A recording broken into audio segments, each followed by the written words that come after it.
All right, we're gonna move on to old business, life safety items, capital improvements. Joe, Carrie, Joel, if you wanna pull the chair up here.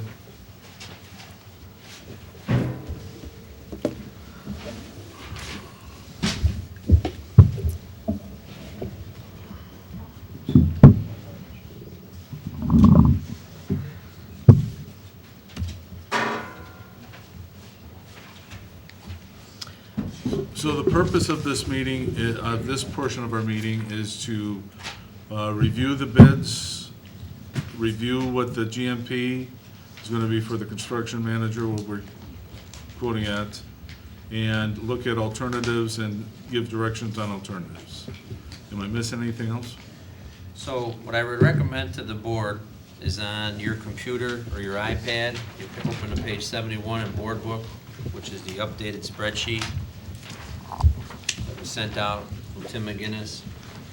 And this is what the idea of this spreadsheet was, to put every single dollar referenced in this project, from miscellaneous legal work to site work to demolition, hazmat, everything, so that we can kind of have the running costs that board members have asked to see. The top part above the first gray line summarizes the bids and the alternates that the Facilities Committee has vetted publicly and is bringing forward to the board for discussion and possible action tonight. The second document that I would ask that you refer to side by side would be the color-coded large sheet of paper from Nicholas and Associates, which will give us the comparison between the preliminary estimates, which were from February 2nd, and then where the actual bids came in, and then how these bids break down into some of the key components of the project. Joe Papa-Nicholas, our construction manager, will be leading us through this process. As we get to alternates, then we can break so that I can speak to some alternates, Carrie can lend her expertise, Joel, etc. Okay? Sure. So? Well, we can start with the spreadsheet that we're looking at now. As Kevin mentioned, we have a base bid for the 10 prime contractors as well as the alternates. So obviously, we recommend the award of the base plus alternate 1, 12, 19, 20, 24, 33, 34, 37, 40, and 41. So you could see the proposed award value for each contractor under subcontractor total for board approval, with a total of $8,673,032. And that's the total proposed award for bid phase 2 and 3. And right below that, you can see $122,200 for phase 1. Joe, did we Yes. take the lowest bid on everything? Yes, minus the plumbing. Hartwig was actually the second bidder. I want to say he was $190 or so more than. Okay. I won't quibble with that. You- But Well, no, hold on. He disqualified. He answered, he was disqualified. Correct. So you need to clarify when people, I was we gonna- took the lowest Yeah. qualified bid. and with respect to your review of the bids, was there any reason to consider taking a bid that was slightly more because of the quality of the contractor? No. So the only bid that you went higher on is just the plumbing, and that's with Hartwig, because the lower bid was disqualified because they didn't bid what we wanted. Correct. They did not bid per plan and spec. Hartwig was the low responsible bidder. Okay. So people understand what that means, the specs were for cast iron drain pipes and they bid PVC, which wasn't allowed in the spec. Joe talked to him and said, you didn't meet the spec. And they said, then, actually, you said they asked to withdraw their bid then. Sure, yeah, actually. yes, they wrote a letter to me asking for withdrawal of their bid. They would not honor their bid price per plan and specifications. So at that point, I scoped out the second bidder, who had a very comparable price, and he did confirm, he figured the project plan and specifications. Got it, thank you. So Joe, if we start with bid package number 1. Sure, so bid package 1 is site work and concrete, Reamer Engineering. was the low responsible bidder. He had a base bid of $2,733,026. And then all the alternates that affected him brings his total to $3,480,076. I'd ask that we go through each alternate so the board's aware of what the alternates were and the price attached, and then that's when we can jump to your sheet to see if it came in closer there. Do you want me to go through each bid package and each contract? No, I just went, so Reamer is who you're recommending, so alternate number 1 is Phase 3, which is the Tennyson parking, correct? Correct. So that contractor has a bid of, for Phase 3 was at $692,690. Based on your sheet, where was our estimate and where did that come in at then? Well, I can go through, if everybody has my spreadsheet, I did a comparison from our preliminary budget from February 12th, 2015, and put side by side the actual bid values dated April 10th. What line, please? Well, the 692 is spread out through multiple line items. So Okay. what I did was I took our 8 million, I took our bid value and I broke it down so I could match it apples for apples off of my preliminary budget estimate from February. So we can see how that compares. So the column that's highlighted, those are actual breakdown values I've obtained based on the bids. So we don't have a specific line item that says alternate 1 Phase 3 that we established back in February. I'm sorry, I'm not following. So the 692, The 692 is just based on an alternate scope of work we created for bid purposes. It's not directly correlated to the spreadsheet, that particular line item. okay. The work is within these items on the spreadsheet, but I wanted to show a comparison, apples to apples, from February to the bid, to actual values. That's what's on the spreadsheet. So every This line might- item's listed out. This might help you, Laura. Look at line items under earthwork under Division 31, so all but the bottom one, 43 through 47. You're gonna have to speak up, Tim. The microphones don't project. All right, The microphones are for the TV. look at line items 43 through 47, Okay. and 52 through 55, 59 and 60, and everything under utilities. Okay, Okay. you see how they all say Reamer on the Yeah. last column of remarks? Mm-hmm. We broke based on Joe's recommendation, we broke the bids between Phase 1 was demolition, Phase 2 was everything on the football stadium and that turf. Phase 3 was the tennis courts and the parking in essence, and what's related to that because we had to get zoning approval for that work. And so for purposes of the bidding, it was broken into a separate phase, just in case we had to make an adjustment on that. But for purposes of how we need to do the accounting on a going forward basis, we probably won't have to break it out that way. We'll probably be able to break it out through some allocations on the actual portions of the project, like the tennis court, the turf, or what have you.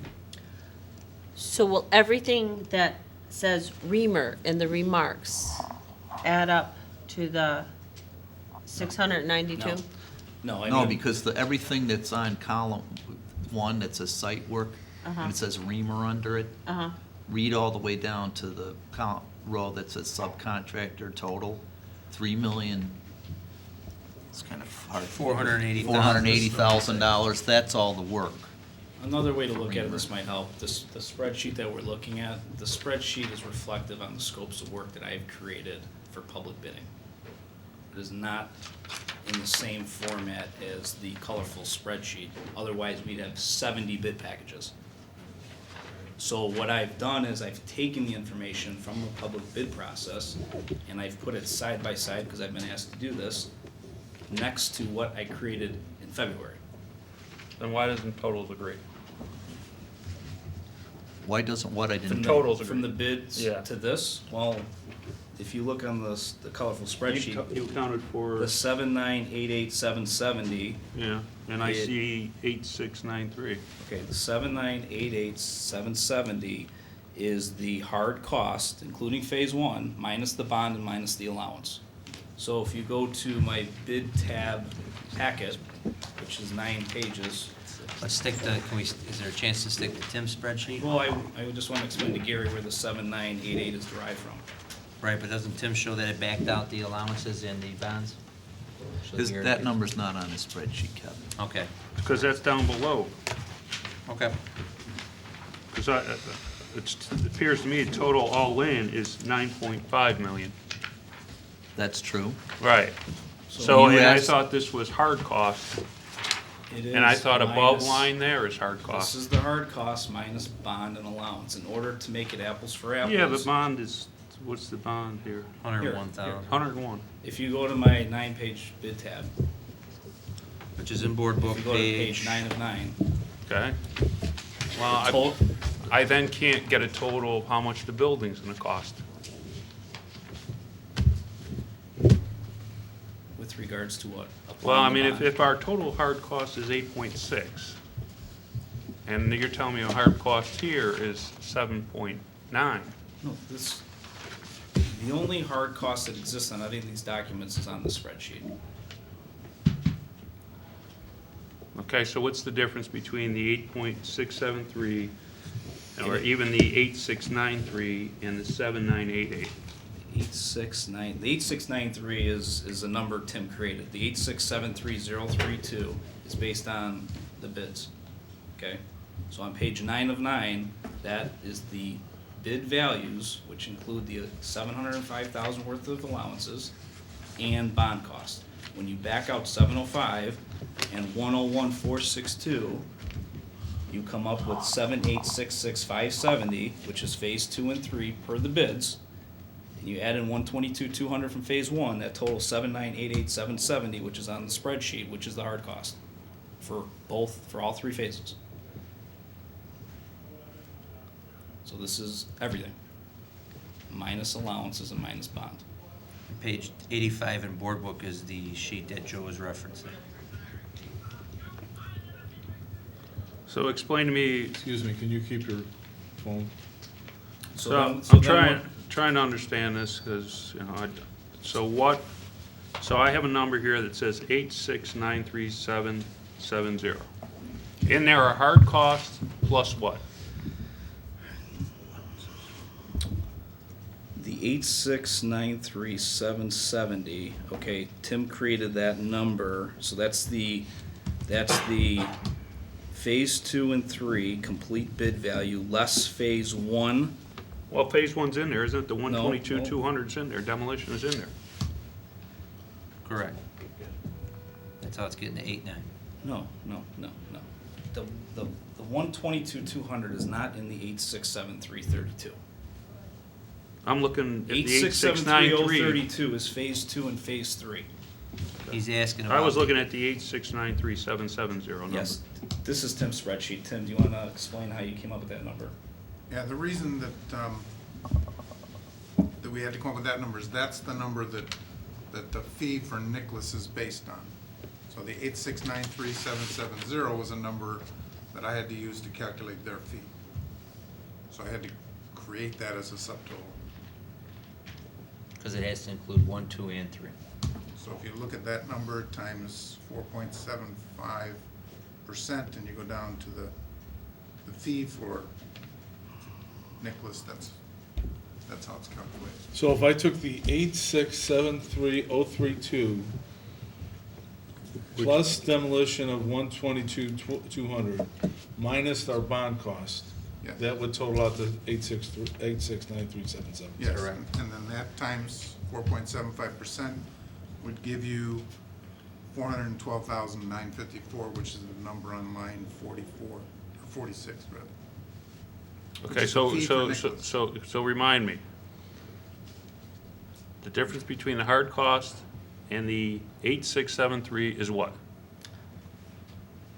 The 8673 includes the allowance and bond. Okay. Allowances, $705,000, $705,000, that's a percent of what? That's a percent of the hard cost? No, it's not a percent, it's specific It's an dollar amounts allowance. per bid package, which we have broken out. So- Hard If you cost, look on what are you pa- referring to, Gary? The Hold on a 7? second, so, And explain the allowance. let me try, okay? Right, Since this you is tried what to he's explain calling to me, I version. He's talking think I about can these numbers repeat right it. here. Right. All right, so, Hey, Tim? Gary, have you done construction on your house or anything like that? Right, and I know Okay. the square footage of what it cost me per square foot of a This- building.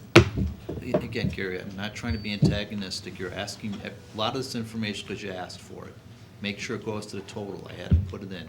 Okay. Now, there's another number that we could have probably put there, but we didn't, so we're trying to explain it to you. Okay, explain it. And then when we explain that, you might come up with another number that's not on here, but I think we've got a lot of good numbers here. When you do a construction project, there's always uncertainty. All contractors put some kind of allowance for uncertainty in the price, whether they tell you they did it or whether they didn't. It's not uncommon for it to be at least 10% on a construction project.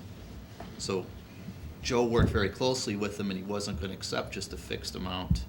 And the allowance for all of the work, if you, on the 867 is the, it's $705,000, which I don't see that number on there anymore either. Well, It's the it's that- 665, that's it says 665, allowances. right. And right below it, the undercut. The undercut allowance. is another allowance, it's the allowances and the undercut allowance, the 665 plus the 40, add the 705.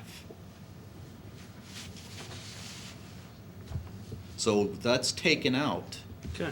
of the total amount that's being approved, because the, So all you have to say is take the 8693, subtract off 665 and the 40, and it should come pretty close. It should I get to my 7.8 number?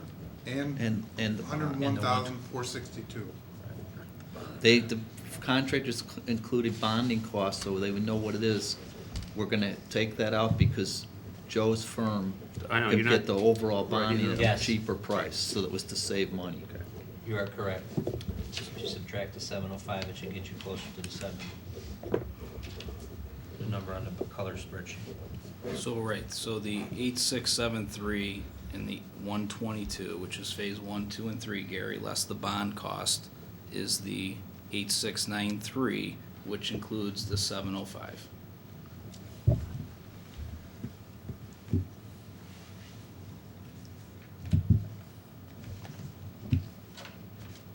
And that is. That's all I had to tell me. So Tell me the numbers are on I there, didn't that's prepare all. the spreadsheet, so I wanted to So the back into it 8693 myself. is what we're basing his GMP on? Correct. Okay. His fee on, not his GMP. His fees, I see, okay. This is very helpful, by the way. Okay, so, yeah, if you It look. took a lot of time. If you look, I know we got, the facilities committee wanted us to make sure, so in each bid package, there's some alternates that we're putting into the total. We wanted to make sure that we explain why we're selecting each alternate. Obviously, number one is the tennis and parking. That's been a significant driver of this project. But the next alternate under bid package 1 was the vinyl coated fencing, which would be the 6-foot perimeter fence around the entire project. To go from, the base bid was galvanized, and then to go to vinyl coating would cost an additional $27,950. And then there's a there's a galvanized fence, 4-foot fence around the entire track, or parts of the track, create a barrier around the track and the bleachers on both sides. To do that in vinyl was an addition $7,760. I'd ask that Carrie just briefly speak to the benefits of vinyl versus the galvanized. Galvanized will eventually rust, and the vinyl coating on it will help alleviate that, and it'll prolong the life of the fence. It'll also, in my opinion, look better. Terry, what about cuts or anything like that? Some kid goes nuts, or, you know what I mean? It's pretty hard to kind of carve that off if you ever tried, No, to pick that's- to pick it off. It's adhered on there pretty well. Okay. And you can always patch it, Joel or Kevin, you also paint it. help convince the facilities committee that we should leave it in to recommend it to the board, because on your tour, didn't every school you have vinyl coating that you went to, because they felt it lasts a lot longer? 2 of the 3 It's had the vinyl. standard. Yeah. 2 of the 3. Yeah. And also the rust and, we put the wire in the base, as the base bit already, so Yep. we're okay for the curling up on the bottom. All right, so let's talk about, And alternative number 37, can you explain that? So alternative number 37 would be 18,000 of that. As you see, it kind of goes across to 4,500 under masonry also, but under the 18,000, that's an east gateway. So the other gates will all just be traditional vinyl coated fenced gates. The one off of Washington will have a turnstile, so that could be open to the public, and that, but we can control people not getting their bikes inside or bringing their dogs inside, or some of those problems that we've had. And then we were going to do one nice gate. Remember, the original design had the kiosk. So this gate here, is this where we have like the table for the football games? Where This people gate here can- would be right next to where the garage is. We would kind of make that the nice entrance Yeah. of the stadium, so it's kitty corner to the nice entrance of the. Number 37? Yes. Oh, I see. okay, so given, let's do the first three, 33, 34, and 37. Any questions on that? Any concerns? Is there anybody that objects to it? Any board member that objects to this? Does Tim and John think this is the way to go based on the hours you put in?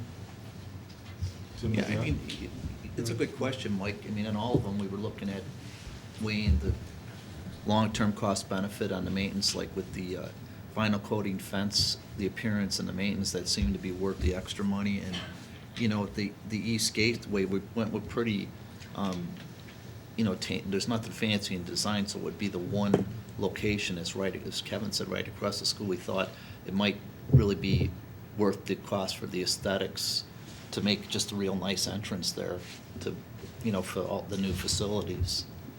But we purposely, and really Joe was the one pushing on some of this, put it down to see if it's an extra in case people had concerns. And what, can you describe the entranceway, what kind of gate? Swing gate, Joel? Do we have the pictures still? Swing gate? No. We didn't bring them today? Yeah, It will be a masonry. it will be a powder coated aluminum with two 6-foot brick pillars on each side and kind of like an arch, And then how will the gate open? as will be a swing gate. All right, any other questions on this? All right, anybody have questions on alternate one with phase 3, which is the parking lot and the tennis courts? So we're going to bid pack, are we moving to a new bid packet? Yeah, I just want to, let me get through the alternatives and go from there. Well, you have to remember, phase 3 obviously includes some general trades and then some electrical as well.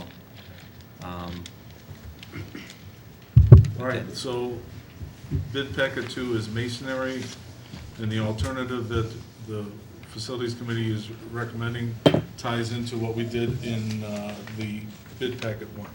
So bid packet 2, Joe, is, what are we talking about? Masonry where? Masonry, so block, brick, primarily at the building. And obviously, you can see this alternate is the East Gateway for $4,500.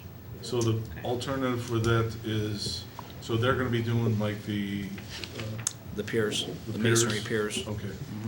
And facilities committee, that was something that you thought would add to, Well, that's together. The East Yeah. Gateway, 37's you good. can't do the one without doing the 2. That's the foundation This for is, it. Okay. this is what you hang the gates on. Right. So for the East Gateway, bid package 1, prime contractor and 2 are affected. So in bid package 1, somebody will perform the excavation and the concrete work, and then bid package 2, the mason will then take it up. Okay. And then also in bid package 1 would be the fencing impact, so. All right. since our facilities committee did so much work, we'd like to give them enough time to share with us their discovery too. That's fair. Sure. Well, John and I will take turns reaching out so that you don't have to ask, how's that in the next, on the All right, rest of them. let's move to bid package number 3, and that's steel, and it's M&I steel. Yep, just the base bid. He was not affected by the alternates. Okay, and then this one here, what does it involve? For steel, columns, beams, joists, roof deck, So a lot of it's gonna go into stands in this, in the building, right? building, right? Building components. Or most of it. Structural, miscellaneous steel. Okay, and that steel is not bleacher, it's No. foundation, I It's mean, components related to the building. any questions on that? All right, let's move to bid package 4, general trades Monarch. So bid package 4, general trades, that includes drywall, framing, flooring, painting. The bleachers are in general trades, things of that nature. So in, Alternate 1, that would be athletic equipment. They're responsible to furnish and install all athletic equipment. So the long jump area primarily would affect bid package number 4. That's where you see the $41,443. so it's just long jump or is it other stuff too? Tennis courts. Related to general trades impact, Yeah, for general trades, yeah. I believe that's primarily athletic equipment. So like Or the dropping tennis of the courts. posts for the Tennis courts, that'd be bid package 1, so that 692 would be the cost impact for the bid package 1 responsibility, so there's fencing, excavation, asphalt, What site about the concrete. tennis nets and, yeah, That's bid package 1. okay, That's not part of the athletic equipment package. okay. I have very specific scopes, some of it might not make sense, No, but, that's why we're here to talk. yep. All right, so in general trades Monarch, we have alternate 40, our FRP doors. And I know there was discussion on it, so feel that we don't know anything about doors and talk to us why we're. Or what FRP means. It's a fiber reinforced, I don't know, Product. it's like a big, it's a resin kind of door. It meets a lot of resistance, so you could punch it, you could hit it with a helmet. It doesn't dent, it doesn't crack. Eventually it would, I guess if you took a sledgehammer to it, maybe. It's obviously something that we specified as a longevity item. It's not something that needs a lot of maintenance. The alternative to that is hollow metal doors, which have to be painted on a regular basis, approximately every 2 years. I don't know what your routine It's is been typically. been our experience, yeah. How many So doors we are we like to talking about specify, here? oh, geez, About. 16, something like that? Yeah. And these are Basically, all, all the doors in the Yes. locker room? Right. All of them. Locker room, restroom. And, So the 32,000 includes all the doors? upgrading all the doors. Upgrading Yes. all the doors? And frames. And the And frames. frames. Yes, Right. it's different because the frames are aluminum, which resist moisture, okay, because of the hollow metal. Lots of times, you could probably walk around a lot of different facilities, when you see a hollow metal frame, there's rust at the bottom corner of it, so we wanted to specify that as an option for you to see if you didn't need to maintain that. There's costs over time for maintenance that need to be fixed. So how many doors again was that? About Roughly 16, 16. 16 to 20, We're something like guessing that. on that. So the- if we, Yeah, I'm These sorry, I are don't both have the count. interior doors and the doors to the outside Yes. too? All of them. They're all Yes, all gonna of be the them. same? Mhm. so if we didn't do this upgrade, Joel is telling us that we would have to paint these 16 doors like every 2 years. So Right. you would have a Right. frame comparable to that, that's a Right. painted metal frame that would be outside and in wet areas on the inside, that would require maintenance, probably on a yearly basis. So that will eventually rust if it was outside. So in And I lieu know- of that, we would go aluminum material on the frame. And it's not a conditioned space either. I mean, it's Right. heated, but it doesn't have air conditioning, so, anyway, it's just an option for you to, Does the facilities committee want to add anything to Let's, this? let's start with base bid included what? a reinforced, it's a heavier gauge hollow metal door and frame. That could eventually rust over time. We think That's we were co- gonna- that's correct. Do we have a warranty check on that? I think Hilarion was checking on that. The warranty, I think he's, FRP doors have a 10-year warranty, and there is not a warranty, we could not find a warranty per se on the hollow metal doors. So if you walked up to a hollow metal door and It's gave the it a two- good kick, It's a 2-year warranty that would be included in the drawings, but that's all that they provided. I'm sorry. if Just you one- walked up to a hollow metal door and gave it a good kick, would it dent? I don't know how good you can kick it and dent it. I mean, it would be some force. How much of an impact that would be? It was going to show damage over time. It absolutely will, especially with hitting some equipment into it. That would be more of the way to dent it. I guess if there was a heavy linebacker running into it? Perhaps. And I think would also be, I mean, pros and cons, because we did push him on that. Joe did say the hollow metal, and the other frames, he installs them a lot, but, so we asked, well, what's the original, what would have been the cost before the extra? And I think you told us it's roughly twice as expensive for this. So we'd be going from 30 to 60, but with the maintenance and the life, they can't guarantee any, but they felt the life would be probably twice as long. Yes, I mean, they have So we'd installations. be paying up front and saving on the maintenance, not having to paint them, not having to replace them for a much longer period of time. Absolutely, and they do resist assault a little bit better as well, the aluminum frame and the doors as well. So if that's the area is, I would assume will be salted at some point in time. I don't know what your maintenance routine would be for that. Yeah, Not as aggressive not as to this, this. yes. But as you stated, though, the FRP doors have a 10-year warranty versus the aluminum metal doors will have 2. What about, so like we said, you said in the hollow aluminum doors, Joel's team's gonna have to paint it probably every year or every 2 years.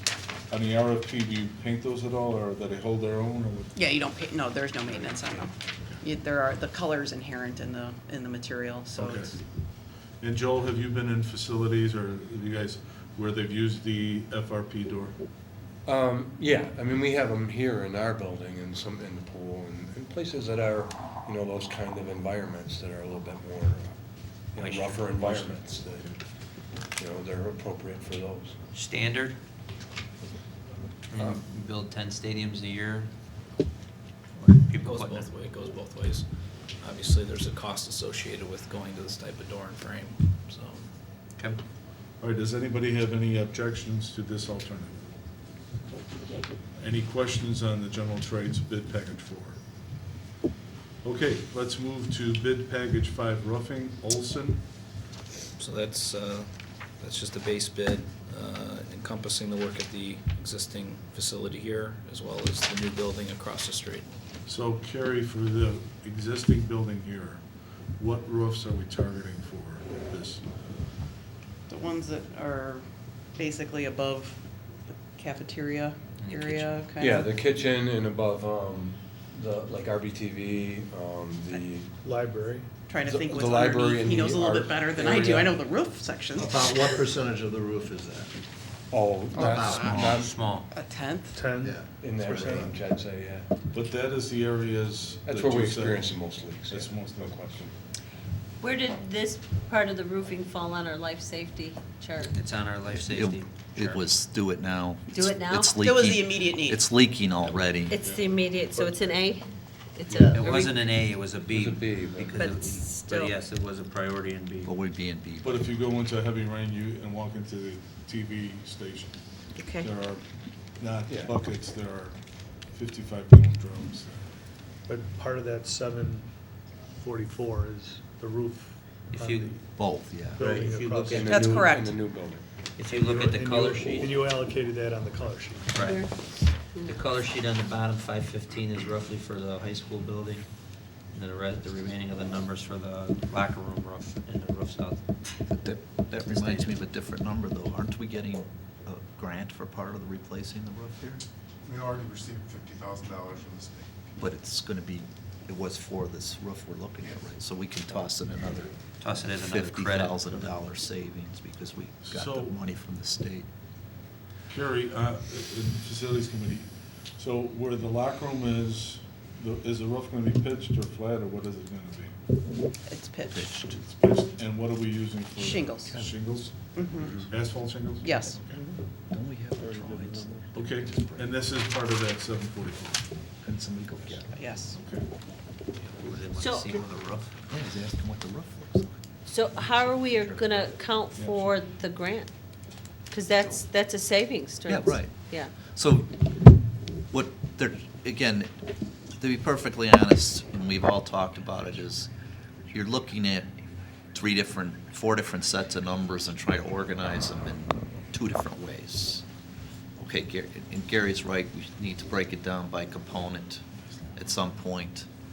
You know, Carrie had a way, Joe had a way, we had a way here, and when we talked about it at the facilities committee, we said, you know, at the end of the day, we need to know what's the all-in cost.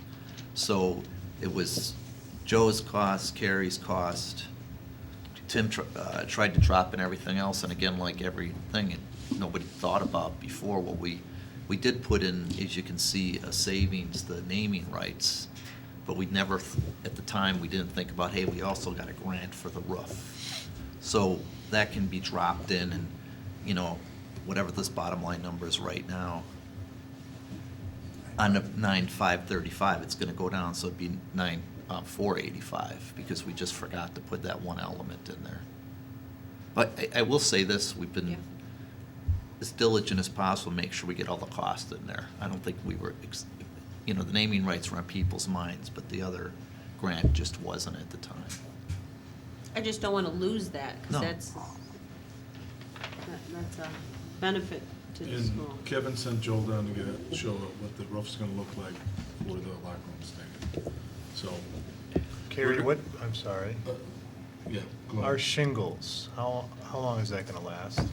I'd have to look, It's but in I the think, spec, I right, think it Joe? was like a Is it 30 40 year, year?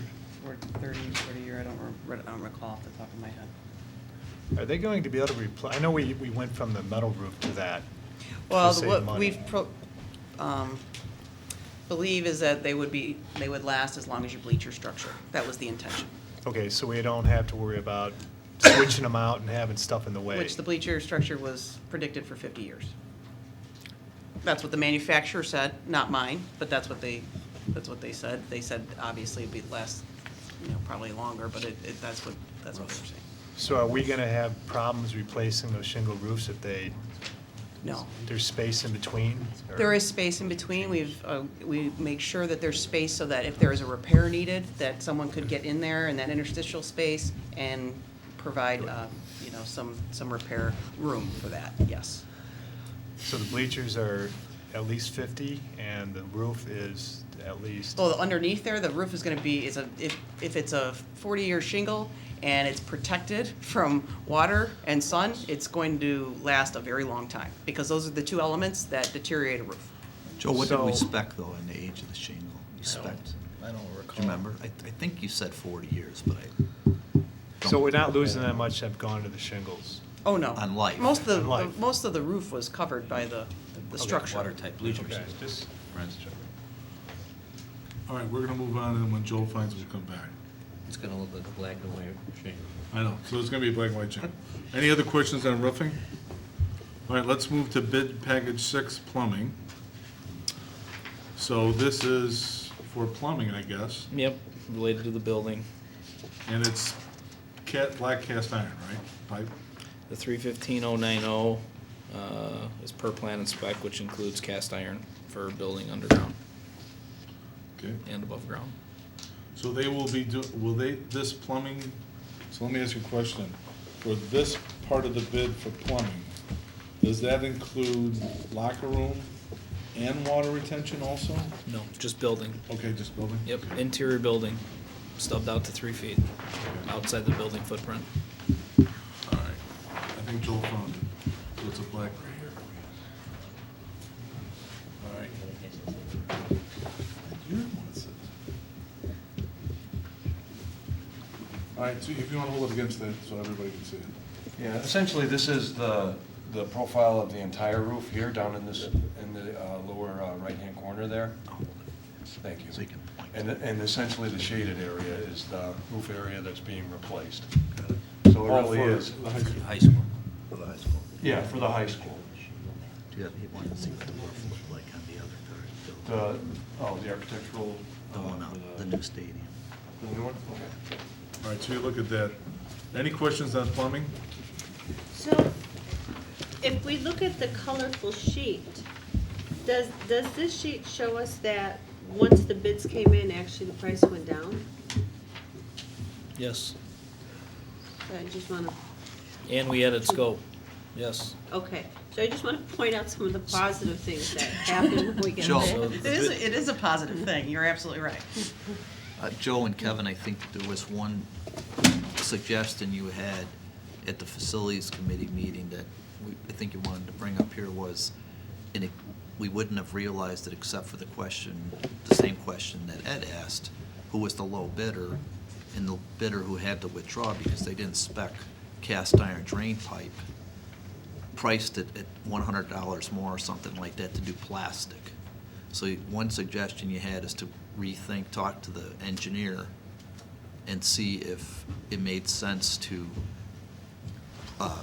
send out, if the engineer supported it, to rebid that one piece of it and see what it would cost if we did it with PVC drain pipe. Would savings be worth it? But we did the RFPs and opened the bid based on cast iron. We have to approve it based on that. Sure. But we could do an RFP after. Right, we have to award the bid based on plan and spec. Proposing the change to PVC is something that Carrie and I will have the engineer look at. It meets code, it meets plumbing code, state code. So if this is something the engineer supports, and that's something we can look at as an additional cost savings post-award. So what do you think it would be? We didn't want to force him into Don't Well, we did get a bid that was the same with PVC. We did, but as you can see, we do have a bid that's within a couple $100. One person will do it for that value with the cast iron, and the other will not. So I have a sense that the proposed cost savings by the firm that asked for his bid to be withdrawn is probably gonna have a different credit than the contractor that figured the cast iron for the same price. And it's probably gonna be much less. So I don't know what that value would be right now. So, just so as people are watching this, for this one here, we're gonna go back to our engineers and say, if we switch out to PVC, do you agree with that? Will there be any issues with that? If they say no problem with it, then we're gonna go back to Hartwig and say, At that point in time, DLA will draft a request for proposal, it'll be sent to me, I'll distribute it to Hartwig. Hartwig will look at that information within the RFP, and then they'll submit a proposal with a breakdown showing what that proposed credit would be to go to PVC. And then we will then evaluate that credit to see if it's in line and complete the review process. will this But we delay- don't, Go ahead. we don't have a competitive comparison, do we? Because we you can't have really rebid the thing. Well, No. like any scope change that may take place after bid award, we rely on our professional opinion as well as the engineer's data and background to make sure that any credit or additional cost is in line and fair and reasonable. Fair and We don't reasonable. necessarily take every proposal we get and then go to 5 other contractors that aren't even involved with the project to check. So I think we have a team in place to make sure it's apples. we rely on their judgment. They know what the difference in cost is plastic for the materials versus cast iron. Sure. An approximate cost of installation of whatever, 100 feet. Every proposal versus has that, to be and they broken know, out. If they come back and say, we'll do it for 5,000 less, they'll laugh and they won't come back to us because that wouldn't be worth it. They wouldn't probably recommend it. If it's in line of what they think is appropriate to make the adjustment, they'll come back to us and say, we recommend that you do this. So if the engineer comes back and says, hey, go ahead and do it, I don't see an issue with that, then this will not delay the project though, by us looking at switching, okay. No. All right. Well, and You For gotta the look end- at Detail those. that'll show you something other than this. That's not what I'm gonna get. Tim, I don't understand why at this point we would want to reevaluate and consider plastic if it wasn't in the original scope. Well, because, again, it's like the doors, in a sense.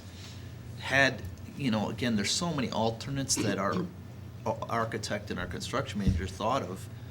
You could have doubled the alternates, but then it gets so cumbersome to do.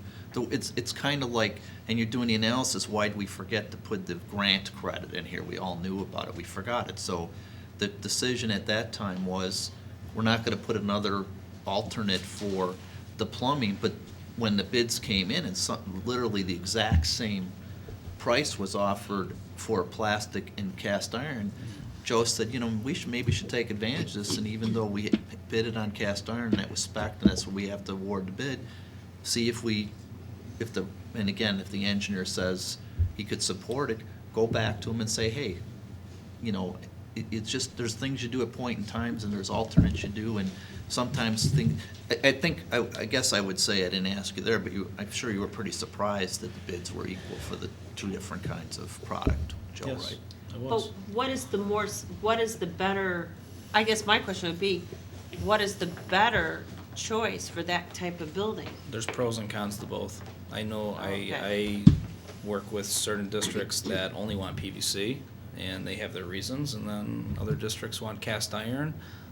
I would say more projects are probably spec'd cast iron than PVC. But again, there's pros and cons, and this is why we have an engineer of record on board to tell us what those are. Okay. And I expect a lot of these contractors to, along the course of the project, after award, if they want to bring something to our attention that can generate some cost savings and still provide the intent of an end product that everybody wants, I encourage them to bring it to us to look at. So this isn't going to be the first item that comes up. I see. Okay. In our building here, this building, we have both. And they both service the building equally as well. Now, did you find what you're looking for? Yeah, basically, it's just and I guess this was kind of the best picture of it we could, but it's just a shingled roof, essentially. Runs along here. This kind of shows the profile piece of it.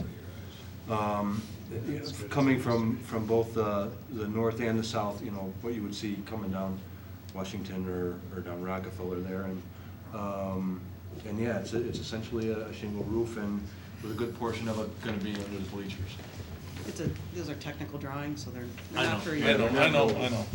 We don't want to show the renderings because a lot has changed since we cut the 1.2, so we don't want to No problem. make sure we're I have not. no problem with it. All right, so I think we're done with plumbing. Let's move to bid package 7, heating, ventilation, air conditioning. That is for the field? The building. The Building, heating okay. system mostly, right? Yeah, all right. And question on this one is, are we gonna have a system in there that'll work over the winter? Not heated up, that's gonna be like 90 degrees in there, but, Yeah. Given that the building's not occupied, there's sort of a different standard for outside air requirements. and Yes, that correct. During those times, so the system will be sufficient to maintain the temperature in there without much difficulty. And it's also designed to try to keep the costs low. Yes. To You keep it could- just warm You enough could to- shut down the building entirely for the winter if you wanted to. It could be. Yeah. You designed it that way, right? Yes. In case we decide to do that. Yes. If we shut it down, do we have to worry about pipes freezing or anything like that? I'm sure there's a process of Yeah, shutting yeah, it we have down. to go through a process, right, to sort of drain everything. I don't know if it's extensive as a house in the North Woods where you wouldn't Right. want to leave the water. But it's in the designed pipes. to keep it running at a minimal effort when it's Okay. unoccupied. Right. Okay. all right. I don't see any more questions on heating, ventilating, and air conditioning. Let's move on. There is no air conditioning, just to Okay, clarify. there is no air conditioning. All right, bid So it's package 8 is HV, electrical. not AC. So what does that all involve? That affects every component of our project. So there's electrical involved with feeding the bleacher system, the press box up top, the main building, field lighting, lift station in phase 3. Lift station for the bleachers? For Sewer stormwater system. management. Okay, all right. So, Pumps. And lights for tennis courts? yes. And brand new lights for the stadium, which are big. So on the ticket. colorful spreadsheet, you can see that I allocated every color to them, including pink. And that means that 922,800 was allocated to each one of those main components. The building, the field, the track, and the red is the stormwater, pumps and whatnot. So we're spending a little more on electrical. Was it because of those 4 lights or? It's primarily because of the utility of the lift station. We have 3 pumps and some So of the pumps had to change based on Yes. some later comments from the village of Brookfield, so to comply with those. But we've offset that considerably on line 41 because there is no AC, right? Correct. So we had a considerable amount of savings, almost 400,000. That wasn't right? just because of the AC. Joe, why don't you tell them? How did we save 400? I mean, we It saved was- Oh, we 400,000. completely redesigned the entire mechanical system. So we have 0 hydronic piping. We have 0 mechanical piping in this building. It's all sheet metal and ductwork, as well as some miscellaneous equipment moving air. So we redesigned the mechanical equipment to create that cost differential. Okay, so in the redesign, there was a $400,000 savings, which then we were able to then apply towards the increase in the electrical. For the most part, almost every line item reduced. There's a number of them that did go up. But yeah, like you just said, some of these larger differentials offset some of the increased scope. I know utility and electrical, those went up just because the scopes evolved. And you have to remember too, back in February, this is based on early design drawings. So, the nature of the design just evolved over the course from February to the bid time, so. Do we have any idea, Joe, on how much those past 4 new poles for the stadium were? Roughly? Were we able to get a breakdown? $400,000. Does that include the Furnished and lights? installed. Oh, including the lights? The whole, Yes, Furnished and installed. Yeah, 400,000, that was my question. And that was something we weren't originally planning for until we really started looking at the poles and the integrity of the wiring. 400,000. And that's included in this 922. Yes. 922. Yes. Okay, so, Okay, so let's but look we at- made that up in savings with the redesign. And where'd you allocate those to, of your line items? What's that? The light, I split it halfway, so what this is here, this is what makes up your components. right, so the 4 lights. So Did you assign it to the I split, field? I put 200,000 in the field and 200,000 in the track because technically it's lighting both. Okay, So I just want to know where they're at. that's Thank what you. I did. See? So let's talk about the alternatives in electrical. Alternate 1, phase 3, you have $39,000.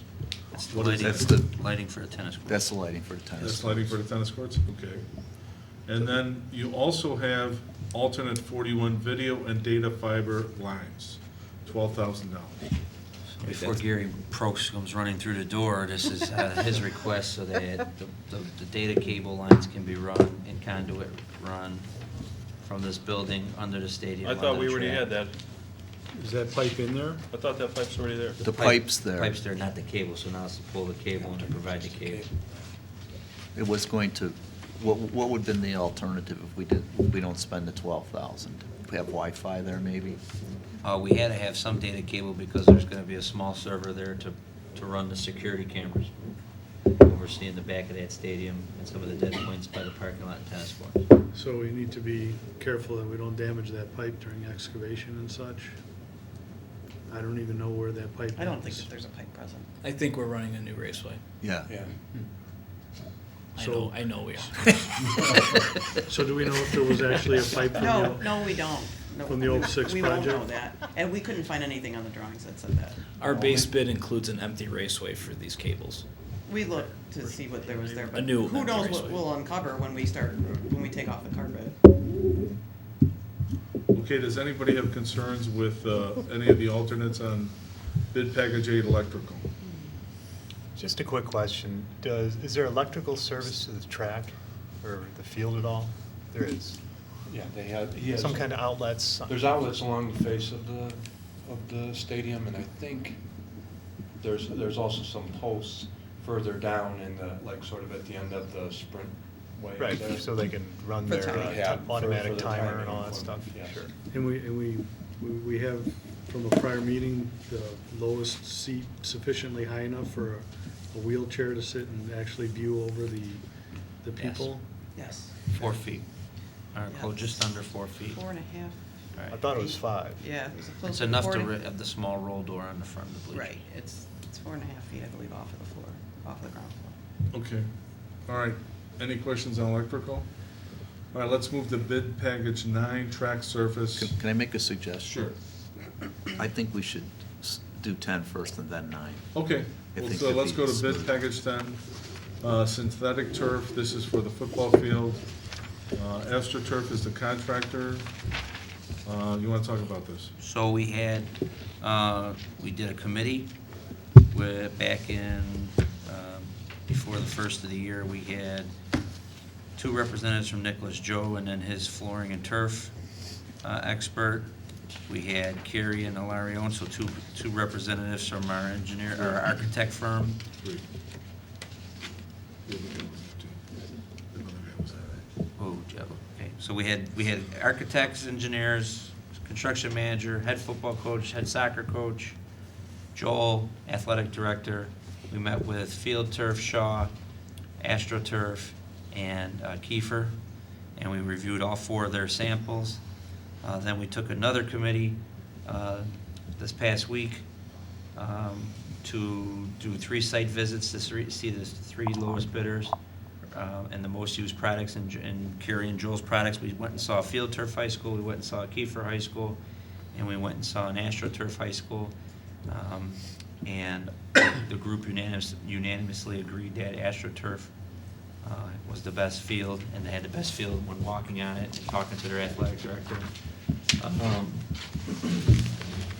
We have a sample, and so this would be the sample. I'll show this to the public. There goes some of the black stuff. This is compared to the one we went and saw at Vernon Hills, which is the 3D 52. And you can see it's a little thinner compared to the 3D 60 Extreme, which is what the bid was submitted for at 363. Also within the system, there's 2 different types of fibers. There's the horseshoe fiber and the monofilament fiber, so you have double the fibers. One that keeps the fiber standing up and one that adds the extra protection. And then inside the field turf is, you'll see there's some black threads called thatch, and this helps keep all the infill in place and helps with the displacement of infill and movement of infill.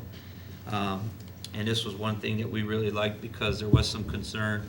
We did so the public's aware, we did bid and look at alternate infills because there was some residents concerned about some of the people that have made accusations in regards to the rubber infill.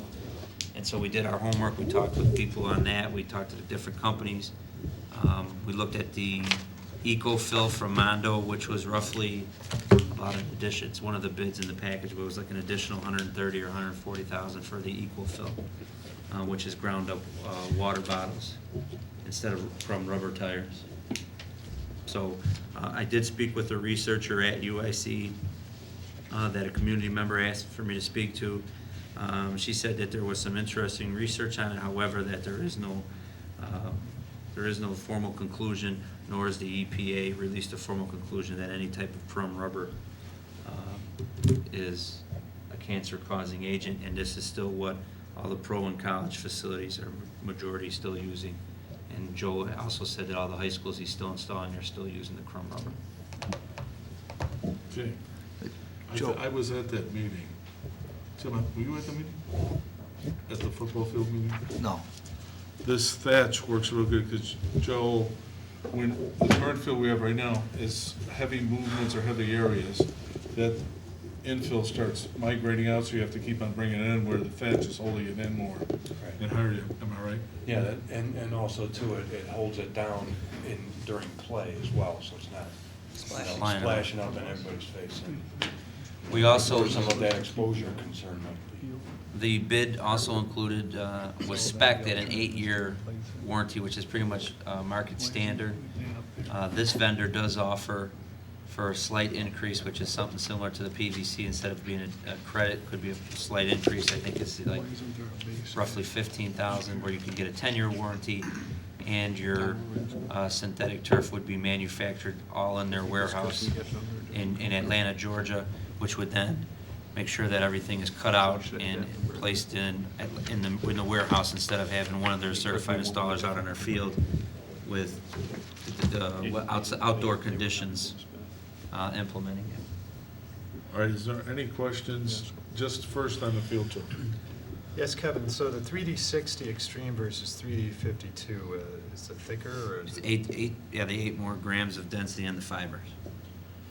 So So- it's a denser, You're done? so it's more durable theoretically? Correct. So to understand, I think Tim's spreadsheet, because we had an alternative vendor coming in, you don't have any dollars in the base bid? Is that my understanding? No, the base bid, so what Joel did to give us the best bidding, he bid, you want to explain what you did to make it, give us the best choice? For both track surfacing and synthetic turf, they had zero work associated with the base bid. What we did is every system that we were interested in, on the turf side and the track surface side, we designated a specific alternate for each specific system, so we can see the actual hard cost of every system and ultimately pick which system we want, without establishing one of the many track surface systems and one of the many turf systems as the base bid basis of design. This definitely established more competitive bidding amongst the vendors. So that's why that line up there Zero. is 0 on Tim's. So the Right. proper way for them to bid it is 0 for the base bid, and then they bid their alternate value for each of their systems that they can bid on the bid form. Can you talk a little bit more when that different people knew? The AstroTurf was the lowest bid, right? Getting back to Ed's question from before. It's on the sheet.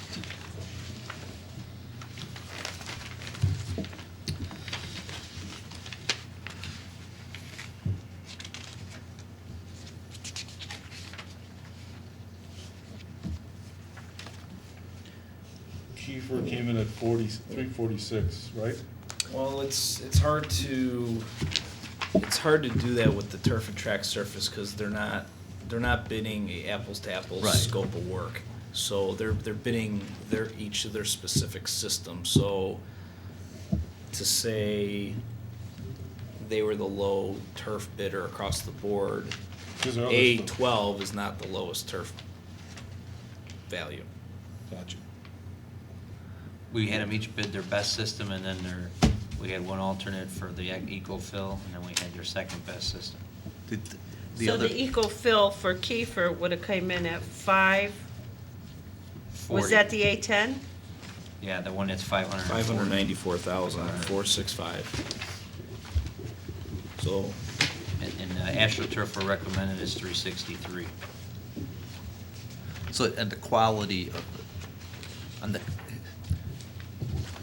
so people can understand if you're doing, a company that owns a fleet might bid out a Chevy, whatever, and a Ford, whatever, they're not exactly the same, but you'd consider them somewhat similar, and based on comparing the similar product between the vendors, we felt like it was the most economical, right, Joe? That's correct. Yep. The second thing is on the maintenance, and the warranty, what's our warranty? We're getting as part of the price, AstroTurf was gonna give us the machine to do the maintenance too, right? All of them included the machine. Okay, yes. I'm sorry. And they all included an 8 year, so as I spoke about earlier, for the slight increase, we could get it manufactured in the warehouse and get an additional 2 years because we had it manufactured. Okay. So that'd be one of those credits we could bring back, or that would be an add-on we would bring back to the board. All right, so we also have 2 other alternatives to this. Alternate 19 end zone lettering is 22,503. That's to say Bulldogs in the Yeah. end zone like the current. And then alternate 20, the center field logo. And that's to put in the traditional Bulldog that is on the front of the school and on the signs with the sleeves rolled up holding the pen. Okay. And do we own that logo? I think that was asked a few years ago and nobody knew. I'll for check sure. on that. Look in the drawer, see if we have some ownership papers. All right, any questions on the AstroTurf, either alternatives or system we're gonna go with? Broken the copyright already. Well, and then with the logos, Kevin, if a group wanted, it's still not too late, somebody could gift the logos, right? Are you giving a check Give tonight? whatever they want. Yeah. Laura's Awesome. giving a check tonight. so. Someone could always write us a check to make up for the cost of that. Awesome. All right. We're still open to putting something on the field for a company Yep, that's still available. yep. I'm still meeting with some people and talking with some people for additional advertising opportunities. And the field is gonna come with, we keep saying football field, but we use this for soccer also. It will be lined with, I'm working with Carrie's assistant, Hilarion, so that, like the yard markers, all that stuff will be similar blue, white, but it will be lined for soccer and football. All right, I see no more questions. Let's move now to the last bid package. Track Surface Company.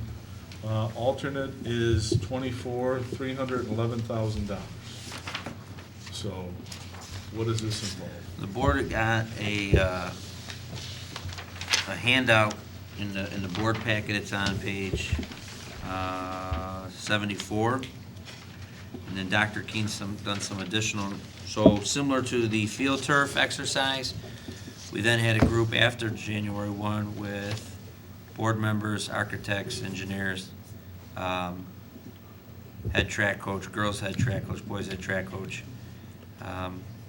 athletic director, to look at the different track surfaces that are available. These are the 5 alternates that we had the companies bid on, and we've narrowed it down to 22 and 24. And 22 and 24 seem to be the most popular. There's 3 popular systems that are implemented in high school tracks, 22, 24, and then the 4th one was which is a full pour, is even more money than 24. So we felt that wasn't realistic for our budget. So these are the 2 surfaces, and then this is their breakdown. Dr. Keen had some research that he believes the resurface for the 22 is closer to 7 years. Carrie has information for the lowest bidder, who's manufactured, show he's been getting 10 years before resurfacing. So for the sake of discussion, we can use 8 versus 15, if you would like. And then the manufacturer for the sandwich, it's on this page, right, where he makes his comments?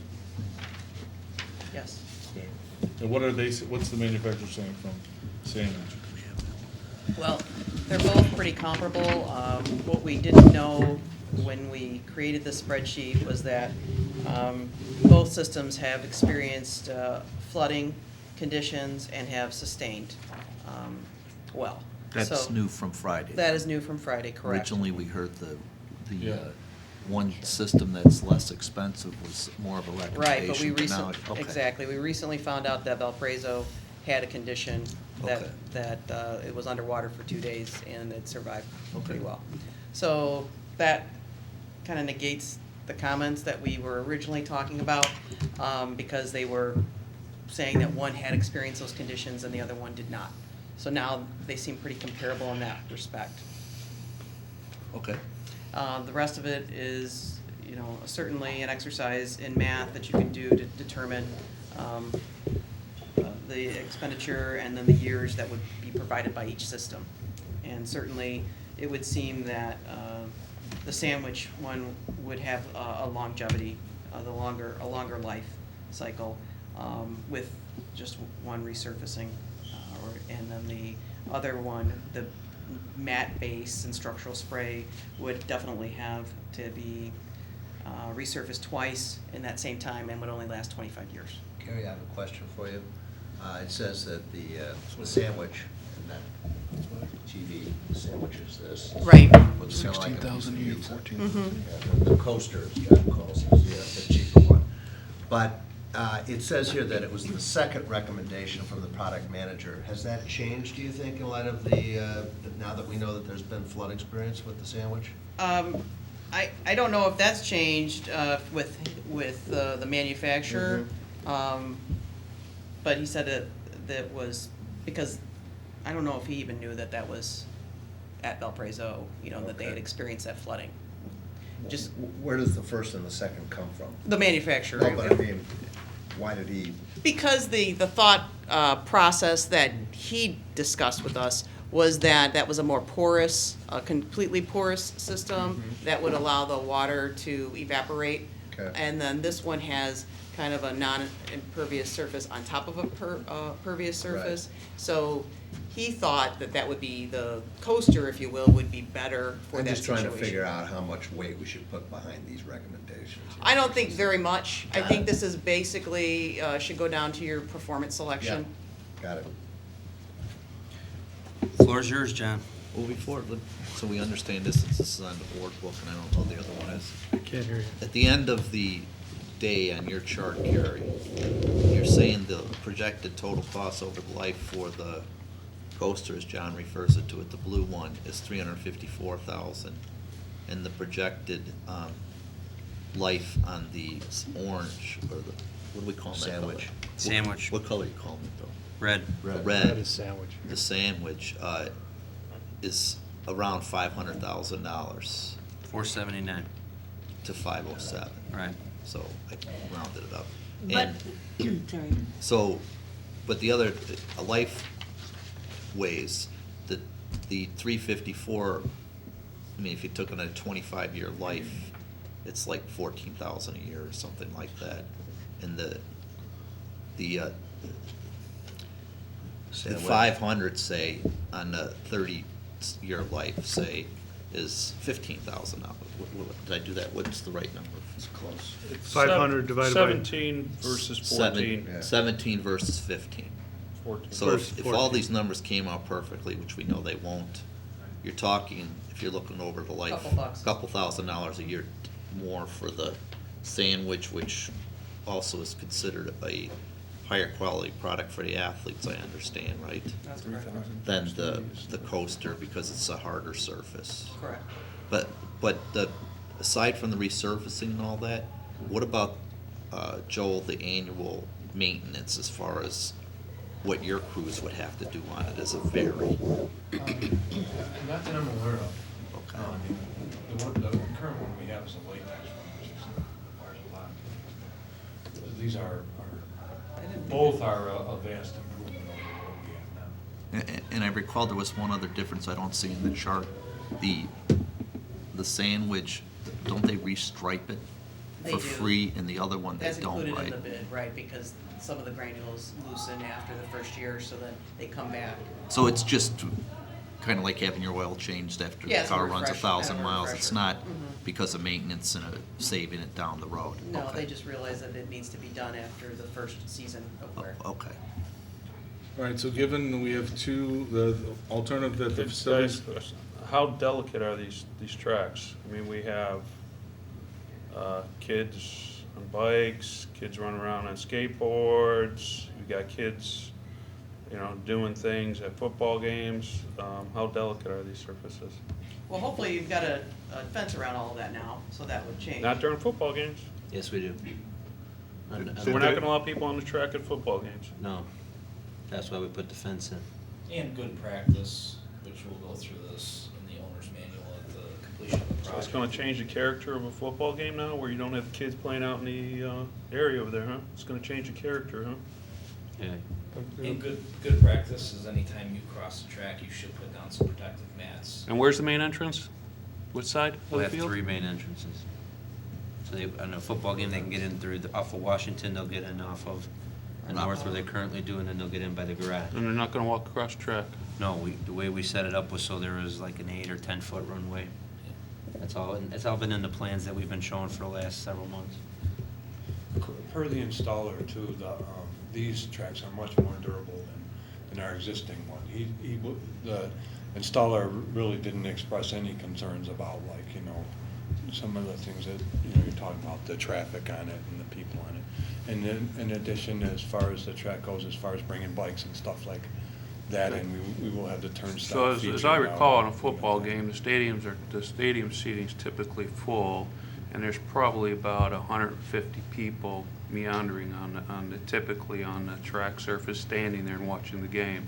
So we're forcing everyone to sit in the stands. There'll be some areas where they can still stand against the fence, but they won't be able to stand on the track. That was the idea, design it to protect the longevity of the track, because we felt that it was wearing down this track surface. We're saving space along where the long jump pit is. Yep. So that gives basically that area. I mean, if you look at most tracks nowadays, you know more than I do, but they're fenced. Yes, they You are. just don't, and you got to do certain things to protect it. You know, where the cheerleaders, the football players come out and cross it, you got to invest in some type of padding. You try to avoid having any kind of vehicle on the track. When you change the lights for the light bulbs, you try to set up the system so you're not driving anything on the track. So, I mean, if you take care of the thing, it's going to last. There's a picture on the website from October 14th. It's been up there since October that shows that there's a fence around the track and kind of. Yeah, there's still How it's space laid along out. that north aspect. So there's definitely room in this, I know what you're talking about in the north end zone for people to watch from the end zone view, but they'll be against the fence, not on the track. Okay, Well, and you also mentioned that we would probably end up resurfacing the, John calls the coaster, twice. Right. So that 80,000 probably should be more like 160,000. It is when it's totaled at the bottom. At the bottom it's total. Yeah. 354. Okay. Yeah, it is. It's just not listed twice. So if you do bid 22, the 354 divided by 25 years, you get 14.1 thousand per year. And if you do the 479 divided by, I think, 30, you get approximately almost 16,000 per year. But it's 117,000 additional upfront costs that could be spent somewhere else, right? What Or was the? not spent. What? I mean, somewhere else for the school district, but not on, Right, like. we wouldn't add something We could because buy we're 2 cutting. more roofs or something. Yeah, right. I mean, so what was the thinking with that amount of money to come up with the recommendation of the 311? We Bid put 24. on the chart, I'm gonna let Dr. Keene speak on the performance of it and the longevity. That's why the chart was sent in the board packet to say we've narrowed it to these 2 surfaces. So, And we wanted to show cost impact with worst case with the 311. the installer of our track, I believe, is who you contacted, Track Systems, this guy named Dudley and his son Aaron. They install most of the high school tracks in the state of Illinois, surrounding states. Yes. What I did is did a little research, and I contacted the manufacturers. All the tracks, there's maybe 6 manufacturers nationwide, and they're all standard. When we bid out, we basically had Bainin, if I'm saying that right, and the Spurton system. And this is called the Spurton BS, and this is the Spurton BV. It's identical. This is the Bainin 100. This is the Bainin 300. The specs are basically identical, and that's why you sort of have an apples-to-apples comparison among the people bidding on this. You know, I asked them about cost analysis. There's 3 things that go into cost. The initial outlay of the track. Number 2 is how often you're going to resurface the track. And number 3 is the life expectancy. When I talked to the manufacturers, both manufacturers on this product, their estimate is, you know, between 5 and 7 years you're going to resurface it. So roughly, you're going to have to resurface this twice as often as you would this, because this gets resurfaced like approximately every 15 years. You assume 7 for this, every 15 years for this. This thing can only have 2 resurfaces to it. It's going to last, you could argue it's going to last 20 years, 15 to 20 years. This one is going to last basically 30 years. So if you do the cost analysis, you resurface this twice as often, this lasts 50% more. Some of you have seen that little cost analysis I did. I think it's fair to say we spend $100,000 up front. I mean, I can argue that we're actually going to save $100,000 over 30 years. But I think it's safe to say you know, it's gonna cost maybe a little more, or it's gonna be cost neutral over long term of the project. So that basically, costs you can assume at worst case, they're roughly the same. Second issue is longevity. Longevity of any track system, as I found out, has to do with, there's three main factors. One is the drainage. We're spending a lot of money to fix any drainage issues we have on this track. Number two, it's the asphalt base, and I'm pretty sure we're spending $155,000 to redo that. Okay, both the manufacturers talked about the importance of that and doing it the right way, letting the asphalt cure, getting it level, the whole shebang. Because if that isn't done right, no track surface you're going to put on is going to last. So the final component, of course, is the actual surface of the track. And these two surfaces, the base black layer is a permeable layer. That's the same for both. It's about 1 centimeter thick. The difference is, in this coaster system, they basically just spray on a polyurethane type coating, which increases basically the wear, but it's still a permeable system. The sandwich system actually has a thin layer which makes it impermeable, and then it adds another probably 1 millimeter on top, rubber granules, so the top surface is actually a lot thicker than this surface. Now what the enemy of the track is UV, because what UV does is actually hardens this rubber just like you'd have like with a tire sitting out in the sun. So one thing this thin, which they call the sandwich layer, is it basically helps protect from UV. But more importantly, it's impermeable to water. How water damages the track is it seeps into the permeable layer, and if there's a low spot in the asphalt, it sort of sits at the bottom there, and the really main factor is in the wintertime or spring, because you get the freeze-thaw cycle. It's going to hit the asphalt, and it's going to affect this rubber. So having the permeable layer is actually very beneficial for two reasons. It protects it from UV, and it protects from the water getting in there. What I just found out this afternoon from the actual Spurton manufacturer is that there's another value to this, is this sandwich layer doesn't just sit here. Part of it sort of seeps down, and it actually chemically bonds this to the asphalt, whereas this product, since you're not putting any permeable seal on there, it just sort of lays on there. So that gives you more extra protection from keeping this thing adherent to the asphalt, and it protects the asphalt. So it's not only protecting the rubber, it's protecting the asphalt. I mean, I was glad to hear about the flooding, because they had actually talked about what a lot of schools down south are doing. They're going to this type of system, and you know, the climate's usually a lot wet. They have a lot wetter climates there. And both manufacturers, Spurton and Bannon, mentioned the Katrina flooding.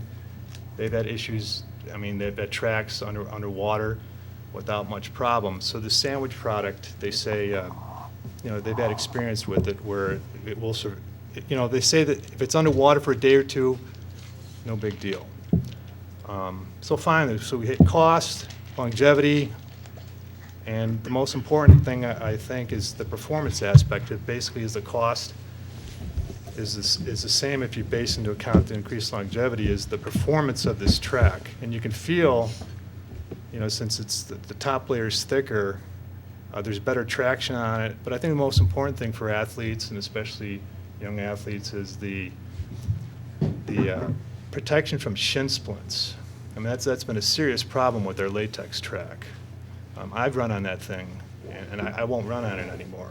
I ran the, what you call it, the fundraiser we had, 4 miles. I mean, I couldn't run for a week. My legs hurt so much. So I don't know how the team's been able to be out there, you know, practicing on that. They're a lot younger than us, John. Yeah, that helps. The other issue is we don't have an indoor track, and the kids run in the winter, and we've got some dedicated coaches. We have a good program, and this product is softer, and in the colder weather, it's going to be softer, and kids will be able to run on it. So I think that's an extra advantage, that actually the kids will be able to use it more than this surface, which is, you know, relatively hard. And that surface cannot be plowed or brushed. Which one, the sandwich or coaster? You really shouldn't do it to either. Probably shouldn't do it to either one, Right. but We that's Joel's sometimes get issue. requests for someone to snow blow our route on our track or.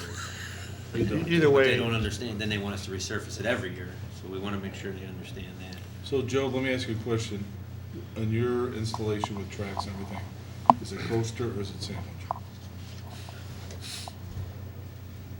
I mean, I would recommend the sandwich, obviously. I mean, most projects that I've been involved with, the cost wasn't happening within those particular districts. So, I mean, subsequently, we've probably installed more of the structural coat over that base mat versus the sandwich, so.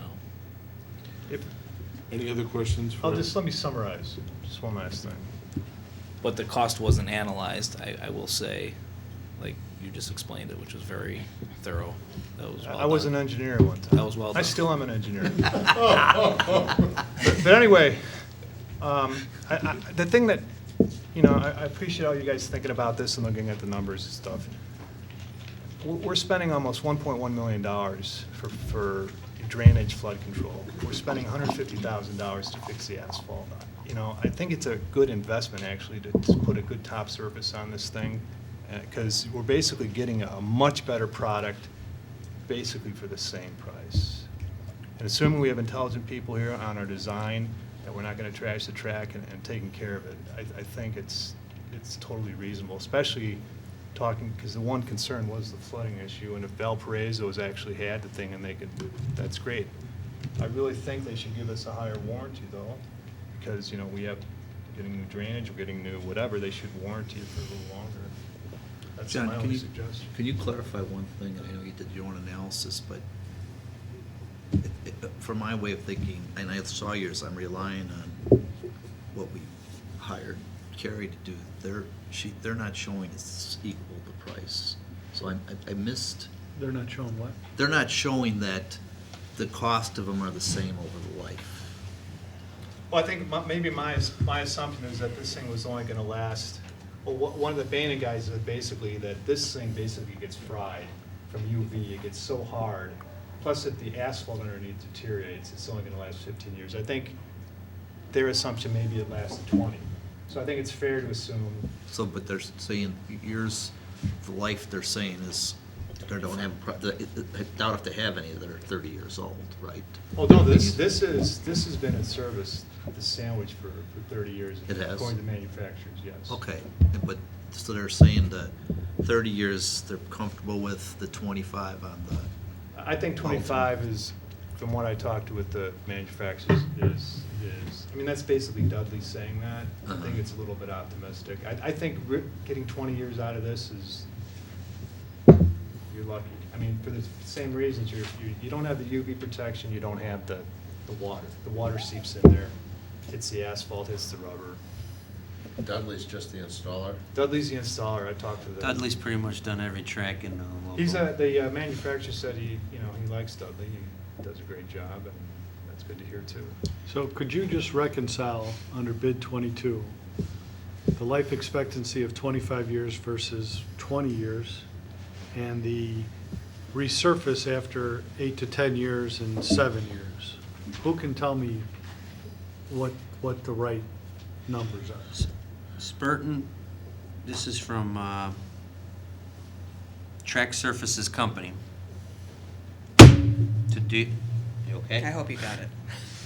Yeah, it's been walking around. One down. All right. another 100 to go. This is the flooding issues. He recognizes that Valparaiso University had flooding. And he goes a little further down. Life expectancy resurfacing table, the table provided regarding, this is just an email we just got at 6 o'clock. But Wheaton College, Wheaton, Illinois installed the sandwich in 2004, has yet to have to resurface. Western Illinois University installed the sandwich system in 2002, has yet to have to resurface. Olivet Nazarene installed in 2003 and resurfaced in 2014 due to turf field installation. Carmel High School in Mundelein installed in 2004, has yet to resurface. The Spurton BS, the coaster. Wheaton Warrenville South High School installed in 96, resurfaced once in 2010. St. Charles North High School, St. Charles, Illinois, installed in 2000, resurfaced in 2014. Hinsdale South High School, installed in 1997, has yet to resurface. I don't know what the condition of that track is. Hinsdale Central High School, installed in 1997 and resurfaced once in 2011. Lincoln Way Central High School, installed in 97, resurfaced in 06. Lincoln Way East, installed in 97 and resurfaced in 06. These are all coasters. And those are all coasters. So all those are greater than 7, and then there's some in between that stretch that pass 10, and then some under 10. And obviously, the ones that were, where the sandwich have, most of them exceeded 10 or 13 years and haven't even resurfaced yet. But the chart says 15, so we wouldn't expect for them to. But at least the chart is holding up. So the chart doesn't really match, because if the resurface is after 10 years, I don't know why the life expectancy is 25. It should actually be 20. They're saying I think what he said is some of those were resurfaced after 14 years. It can be resurfaced twice, though. But the first resurface was 14 years. Yeah, So Not- they not- extended not- it way beyond the 8 to 10 year Not the timeframe. 8 to 10. Right. Because that's usually the next one to keep it. Okay. Any other questions to Carrie and Joe on this? So the Facilities Committee is recommending alternate 24. 24. We've also been presented alternate number 22. Difference between the two is $117,000. Before allowance. I will say, for discussion purposes, when we left, my feeling was we need to look at the lifetime and the lifetime cost on all these, and at that time, we didn't have a lot of facts that people spent a lot of effort gathering over this period. So, you know, and to tell you the truth, some of what Kevin just said were the spurt, the coaster, the life appears to be longer than what, on average, than what we were talking about. So we looked at, without knowing really the longevity, because people hadn't been able to do the research, we said in essence, it's 50% more for the upfront cost of the red one, the sandwich, and at the time we were looking, but it was gonna last twice as long. So, you know, it was kind of, and it was a better product, so that was kind of And you did how we justified. reacted to flooding. Right. Can you just go back to, on Friday when you talked about the flooding, which one of these two had flooding experiences before? The blue one was the only one they said, at that Coaster. time, that's why they said Was that 22 or 24? 22. 22, Mike. Okay, so the coaster had flooding experience on Friday, going back in time. Right. And you didn't know that 24 Also had had. flooding experience. Because that made it another difficult part of the analysis, when the 1 and the 2 there, the recommendation was because the same person, the manufacturer, right, said, Right. we don't have experience in the coaster with flooding, so we're a little concerned. Sandwich. The sandwich, that we've had experience with the coaster with flooding, but now we've been extended that both of them have had experience with flooding. So we just put the flooding to The the flooding side. appears to be off the table in my Okay. mind. Well, and some of those schools that you looked at too, they probably have indoor tracks, and so their tracks aren't being used as much as ours. So we may want to take that into consideration also, that we use our track a lot, and it may be to our benefit to have something a little better. Because those other schools do have an indoor, they have a field house with the track, and Do they, Hinsdale? Do we know that? Do we know that, or we Yes, just? they do. Hey, Hinsdale's got them, I know every track. And Lincoln Way. Carrie built all the Lincoln Ways with Joe, I think, Harry so. built, those are wonderful tracks at Lincoln Way. Okay, so, Oh, can any I have other one thing? discussion? Sorry. Revis, I just doing my research, Revis is actually putting one of these sandwiches in. When is the last day that the turf needs to be bid on? Does it need to be included in tonight? If we wanted to see if there's, like with the field turf, the spec was a minimum of an 8-year warranty, or an 8-year warrant, guaranteed 8-year warranty. Is there the flexibility for our CM and superintendent to call Dudley to see if there's a sense with all the work we're doing on the asphalt and the drainage, to see if there's an extension of on the warranty for the sandwich system? Sure. We can. That would not violate the spec of the bid, right? Yeah, we can review that with them. So you want to pull the 9 off and not vote on it tonight, and come back? I'm asking the board, I'm just asking if we could, first of all, from a perspective, it was not like field turf where it was specified 8 years on the warranty. Correct. So anything different would have to be an add-on or a deduct. Right. With track, if the board so chose to. Well, see I if we mean, can- Dudley and Track Surfaces will be contractually bound to the spec for their system, so whatever that system manufacturer's warranty is what he will provide us. Which is Beyond probably the the project 7 years, warranty. which is in there? I don't know specifically what's in their Well, literature. the 7 years is what was in the, Well, you know, there might be some flexibility if you. I mean, say ultimately, it's a deal killer or a I mean, deal maker. yeah, right, and I could certainly have those conversations with him. I don't know if we want to change bid document language, prior to a formal award. I think these are conversations that we can have with him. that might impact the board's Similar to the turf. approval. So the turf, we'd be potentially interested in a 10-year warranty. Obviously, 8 years plan and spec, that's what was bid. So the board, we clarified for the board already that if we go with the 10-year warranty in the warehouse manufacturing, there's benefits of it, but there's an additional markup of about $15,000. Yes. So the board understands they're bidding on, hey, if we don't want to spend that additional $15,000, that's the turf rate we would get. These would be the logos if you approve the alternate. With the turf, with the track, we're not aware of any alternate warranty right now. Right. Okay, so let me know what the board wants to do here. Do we want to, I think you got a choice between 24 and 22. As I said before, one's 194, one's 311, that's a $117,000 difference. Different terms and everything else like that, so do you want to hold off on this bid package, get some more clarification, or do we need to, or you want to proceed with it and select which alternate you want to have? What's the board's Why don't we direction? proceed until we get to 9? We are 9. This is the last one. No, but I mean, actually in voting or. Okay, all right, we can do that then. All right, so then we've done through all the bid packages. Any other questions? I want to make sure there's 2 clarifications, if that's okay, Matt. Yeah. Kevin, you mentioned the potential alternative that Joe talked about in the drainage pipe between cast iron and plastic. You mentioned the potential change that would be after the fact on the turf with the warranty, or it could be added in. But I recall there were a couple other items that we talked about in the facilities meeting that you thought might be worth recommended, even though you would suggest we let the bid out the way it is and then see if we would consider what alternates along with, like, what Joe would be looking at on the plumbing. Are those still? So the other 2, we had some additional cost, but that's something that it won't impact what you're voting on tonight.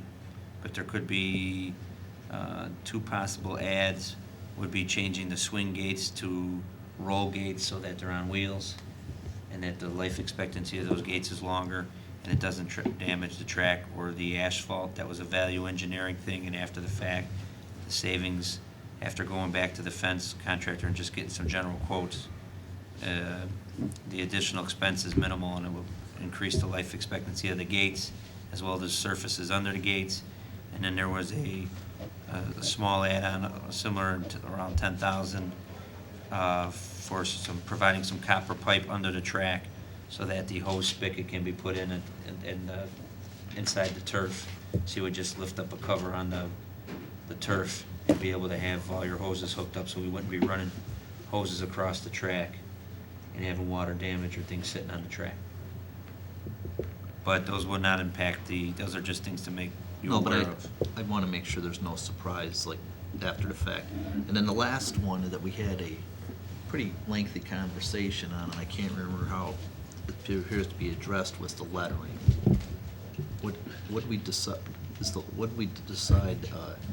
We decided on the banners, I thought, didn't we? But I didn't see where it was listed We did as an not put any, alternate or we did anything. not put any signage in the base bid, and we were going to wait. What we discussed finally on Friday was that part of the base bid was so that the mountings and the masonry were put in so that we could hang banners, but that we could look at that later on the project. Well, Seeing except where the budget's at.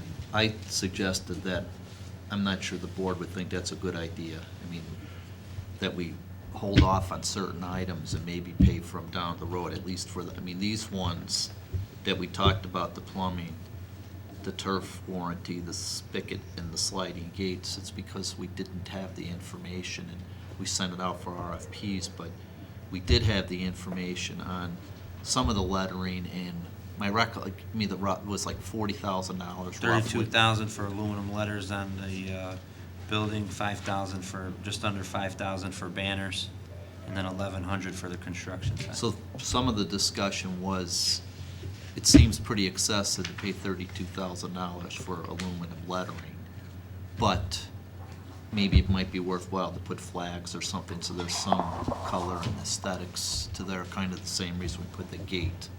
But at the present time, the way this bid is, it would have no kinds of lettering, flags, or anything. Right, that's also something we might be able to go to a vendor or a booster club and say can, Okay. or a parent group. Why would we be stretching a hose across the track? So if you think about like, We're not watering the lawn, right? no, but For water fountain. water, for the Water water, fountain. water You know how we do it now? trough during games and practices. Otherwise, they'd have to cross the track to get water if you did. Yes, Which would be, with the, With with the spikes. thing and the hose and Right. people tripping on the hose sometimes. So, And the water leaking, possibly leaking. Yeah. One of the schools had it. It was something, it was nice. just wanted to visualize what we're talking about. So if you were looking at this turf, somewhere around the 50-yard line, it was almost about the size of this box. It just looked like normal turf. And then there was something where you pulled out the square, and there was, underneath the turf in the base was a spigot for hoses, so you could hook up your hoses and fill all your water bottles and coolers, and not have to be dragging the stuff across the track or having hoses across the track and stuff like that. And it would just act like rain on the turf. And it would drain through. Just drain through. Correct. I guess, Matt, the one thing to answering your question on the track that, I thought about today is, I hope, except for the difference in the price, most of what we talked about in alternative is the second time you're hearing it. I mean, you look at Joe's spreadsheet, he compared the cost from the other board meeting when we talked about it, and we did talk about the alternatives then. The track, we never really talked about because it wasn't part of the base bid and we didn't have the details of the information. And to me, out of all the things again, now you know the lettering as a recommendation from the facilities committee, it seemed like excessive to pay that kind of money just to put Home of the Bulldogs on a building. But the track, there's a legitimate kind of cost-benefit analysis and quality decision that people have to make in order to be comfortable whether it's in their minds, is it better to do one versus the other? So, I'm not suggesting if people feel like they have enough information, we couldn't vote on it tonight, but it's the one piece of the puzzle where I think was a whole lot of new information provided today, and maybe it'd be worth digesting that one a little bit more. All right, so we have, any more discussion on this? So right now I have a resolution. Yeah, I have a couple questions. Okay, Should I? go ahead. So you go to the colored sheet, and we have the breakout by item. Did you calculate what the ultimate cost per square foot is gonna be on the building cost? What's the square footage of the building? We know that because of the code. It's 79, 79, Right, it's just- 86. just under 8,000. 79, 60? 7950, say, or something like that. Is that right, Okay. Gary? Sounds about right. Because we were coming And under Carrie, on your 8,000. experience on building buildings, what's typically a cost per square foot? Well, it depends on the size of the building, because the smaller they are and the more, exclusive or remote, they're going to be and more expensive. Give me a So range. The more you build, the less the cost is. Give me a range. Joe, Gary, I just want to know. But- This is $295 a square foot. I want to know what typically your experience has been, cost when we- per square foot. When we moved from the Prudential to the Aon, we paid about $150 a square foot for the improvements on it last year. Okay, I'm asking the question. But I'm just saying that there's not a one set range for the cost. It depends upon what kind of building is, et cetera, that you're working on. Okay, then she can come and say, I've done an 8,000 square foot and it was $170 a square foot. I've done a 10,000 and it's $165. I've done a 5,000 and it's $500 a square foot. I honestly, I can tell you a range that it would be between, $200 and $300 a square foot, but I don't have those figures. So you don't have up- any numbers on what you've done in the past? Not right in my head right now. I could get that information for you, but I don't have it right now. Okay. And I did include. Because you did quote before in our books that the papers that are sitting on our website, an 8,100 square foot building, I think it was somewhere around $170 a square foot. So that's not too different than 79. I don't understand the correlation between the two. You just asked me for ranges of different buildings. Well, I'm saying, but you different put- sizes, right? You Right. wanted different sizes of different buildings and different costs for each. Per square That's foot. different than what you're just stating to me. But So I you- don't know what you're looking for. But you gave us a paper for an 8,100 square foot building at about $170 a square foot. And you came and said, depending on the size of the buildings, Mm-hmm. your square footage cost is gonna be greater or less. Okay. 8,100 square foot to almost 8,000 is not that big a variance. No, I Okay. would agree with that. It's not a variance. And one of the factors that's driving that square foot cost a little bit, I did include, because I was asked, what's the value of the building? So because we're building this building, what do we, what's that value? Well, I included the sanitary and water main. Okay, we're primarily doing the sanitary and water main work because we're feeding a facility. Okay, so that's technically not a building cost, but for the sake of me telling you this is how much this building's costing the district to construct, well, that was one of the factors. We have to bring water and sanitary. So I included somewhat of a significant value in the 2.3, which is not technically a building cost. So that was one. The second one would be the demolition of the existing bleacher system. So I split that into the Here's my problem. I'm just saying. Here's my problem. We were originally given a write-up that said it's cheaper to replace than it is to repair. Then we came later and it said hard costs are gonna be about 5.6 million. So yes, we do, we have it written here. I don't know what your definition of hard costs are, but that's not what I put in writing. You want me to give you a paper with Sure, it's 7 million. with overhead and profit? That's hard costs. Ask Okay, him well, what are does those this numbers? Do they have, include overhead does and this profit? okay, Carrie, does this 7.9 have the overhead and profit in it? Yes, it does. No, it doesn't. The 9 million all in has it. There's two things, overhead and profit and CM fee and Right, conditions. and it's We have architect two- fees. Maybe we're misinterpreting things.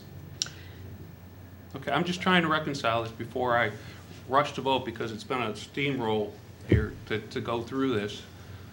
The other thing was I understood that we decided to put the building under because we didn't want to go to the zoning board, or we didn't Correct. want to have additional water retention. Correct. So let me ask you the question.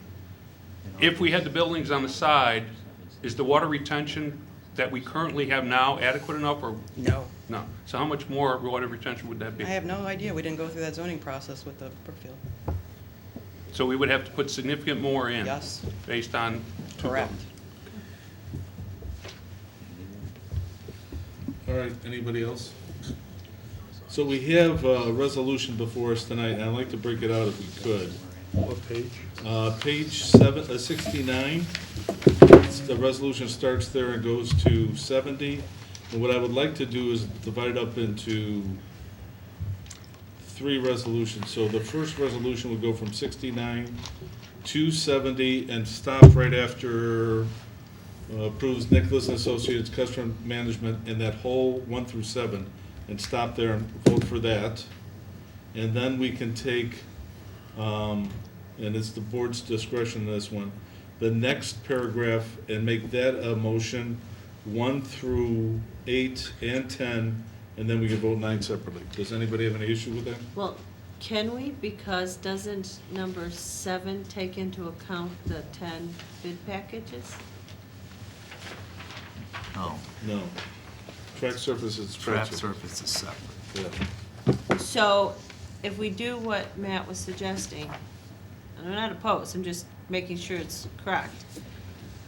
Because the at-risk guaranteed maximum construction price, does that not include the track surface? It includes the higher track surface cost, so if the choice is a higher track surface or a lesser track surface. Okay, so we're okay doing I mean, And not to exceed, you know what I mean, it's, that, okay. if we voted the 311 below on number 9, that 9460 would be the correct number. If we didn't, her question is that 946 number the correct number? Joe, if we decided to go with the cheaper track, say it's 200,000, just round numbers, let's say it's 300,000, it says 311. If we decided to vote for that, would you be willing to take the 100,000 difference out of your guaranteed maximum? That's what they're asking.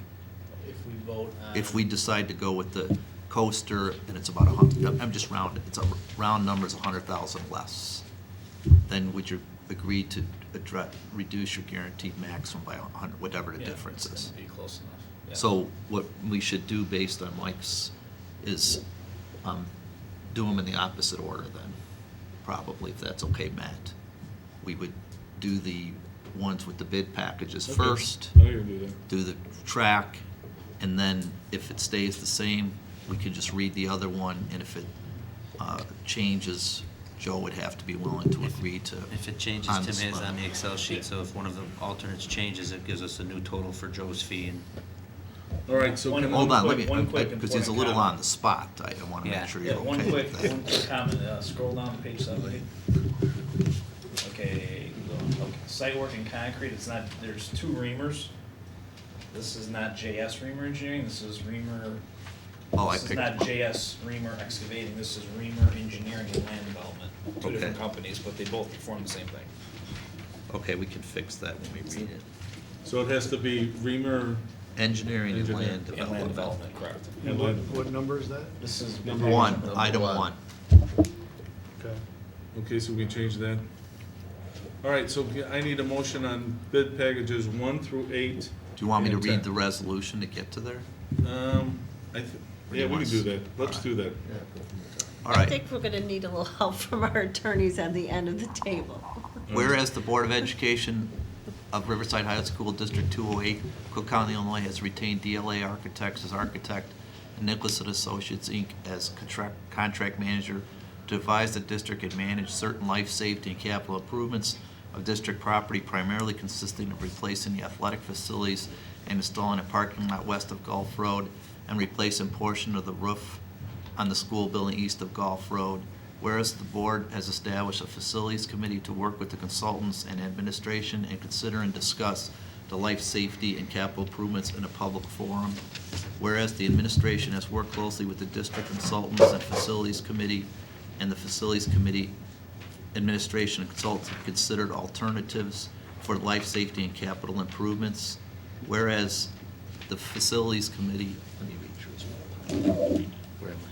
Whereas the Facilities Committee and consultants have provided several updates to the board concerning the proposed life safety and capital improvements and related costs and alternatives. Whereas the district let out for public bid the proposed life safety and capital work, and the bids were publicly open at the district offices on March 6, 2015, April 6, 2015. Whereas the board has considered the recommendation of the Facilities Committee and consultants and the costs and benefits of making the life safety improvements and capital improvements. Whereas the board has considered the district mission and goals, the input and comments from the community, parents, and staff, and the impacts on the benefits to the students that the district serves. Whereas the board has weighed the quality of the life safety and capital improvements against the upfront and long-term costs of installing and maintaining the life safety and capital improvements. Whereas the board has considered the impact of installing and maintaining the life safety and capital improvements on the district taxpayers and communities that the district serves. Now therefore be it resolved by the Board of Education, Riverside Brookfield High School, District 208, Cook County, that the board has determined that it is in the best interest of the district that the district makes the capital improvements and performs the life safety work as recommended by the Facilities Committee and presented in the April 14, 2015 board agenda packet and discussed And discussed and amended. and amended by the board. Be it resolved by the board that the board hereby approves the not-to-exceed amounts for all subcontractor costs that are identified as bid packages 1 through 8 and 10, pending receipt of all required insurance, and authorize Nicholas and Associates, Inc. to enter the not-to-exceed subcontracting agreements with the subcontractors as follows. 1. Bid package 1, site work and concrete, Reamer Engineering and Land Development, $3,480,076. Bid 2, bid package 2, Masonry, Midwest Masonry, Inc., $582,100. 3, bid package 3, Steel, Mechanical and Industrial Steel Services, Inc., $119,967. 4, bid package 4, General Trades, Monarch Contract Builders, LLC, $498,842. 5, bid package 5, Roofing, Olson Roofing Company, Inc., $744,000. 6, bid package 6, Plumbing, Hartwick Plumbing and Heating, Inc., $315,090. 7, bid package 7, HVAC, DeKalb Mechanical, $185,000. 8, bid package 8, Electrical, Austin Electric, Inc., $1,030,800. 10, bid package 10, Turf, AstroTurf LLC, $406,157. Do I have a second? Second. Second by Mike Welch. Any other discussion on this? Mary Ann? Ms. Ruska? Yes. Mr. Jeffson? Yes. Dr. King? Yes. Mr. Walsh? Yes. Mr. Welch? Yes. Mr. Ritchie? No. Mr. Cindy? Yes. All right, then you want to do bid package 9 then? Do the motion Has for to that? go back there. Sorry. Hold on. One other comment, Monarch Construction Company, Yeah. the intent's there. What? What? You have Monarch Contract Construction Builders. Company instead of Monarch Contract Builders. Mary Ann, please amend the memo to show We Monarch voted on it Construction. already, though. We have to amend the resolution All and right, do vote we have on a it again. motion to I didn't amend? want to interrupt you, I That's okay. apologize. So is there any other ones we got to change right there? Because I don't want Are to the be rest doing this okay, Joe? again. Everything looks good. All right, so we need an amendment to change bid package 4 from Monarch Contract Builders LLC to Monarch Construction Company. Do I move that we make the I amendment. have a second? Second. Second by Mike Welch. Mary Ann, go for the vote. Mr. Jeffson? Yes. Dr. King? Yes. Mr. Walsh? Yes. Mr. Welch? Yes. Mr. Ritchie? No. Ms. Ruska? Yes. Mr. Cindy? Yes. All right, then you want to do bid package 9 then? Be it resolved by the board that the board hereby approves the not-to-exceed amounts for the subcontract that is identified as bid package 9, pending receipt of all required insurance, and authorizes Nicholas and Associates, Inc. to enter the not-to-exceed subcontracting agreements with the subcontractors as follows. 9, bid package 9, Track Surfaces Company, $311,000. Do I have a second? Second. Second by John King. Any discussion? All right, Mary Ann? Dr. King? Yes. Mr. Walsh? Yes. Mr. Welch? No. Mr. Ritchie? No. Ms. Ruska? Yes. Mr. Jeffson? Yes. Mr. Cindy? No. All right, so that'll pass. Then we want to do the next one, which will cover the whole thing. You want to do that one? Sure. Be it resolved by the Board of Education of Riverside Brookfield High School District 2A, Cook County, Illinois, that the board hereby approves the Nicholas and Associates, Inc. construction management fee schedule and at-risk guarantee maximum price fee pending receipt of all required insurance and performance bonds as follows.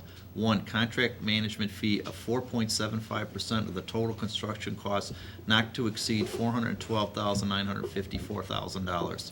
2, payment of performance bond premium of 1%, not to exceed $86,938. 3, fixed general condition cost not to exceed $149,760.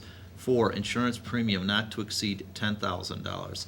5, reimbursable general conditions not to exceed $107,000.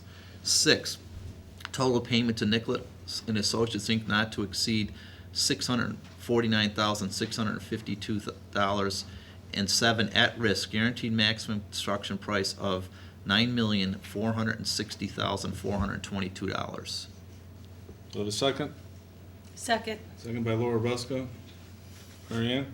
Mr. Walsh? Yes. Mr. Welch? Yes. Mr. Richmond? No. Ms. Ruska? Yes. Mr. Jepson? Yes. Dr. King? Yes. Mr. Cindy? Yes. Okay, you guys are all done for tonight. Let's move on to new business. Before we move on, I publicly want to thank the Facilities Committee for all your work and for providing us with a plethora of documentation and answering questions. Thank you very much, and to both for your patience in providing us multiple documents. Thank you very much for tolerating us, and you know, you go home, we're moving on now. Thank you so much. All right. You So- gotta, I gotta extend, I mean, between Kevin and Tim, Joel, and our two consultants, they've done a heck of a lot of work to be able to get to where we are, and based on that, I've got a lot of confidence we're going to have a successful construction project here, and that will stay within the cost. Okay,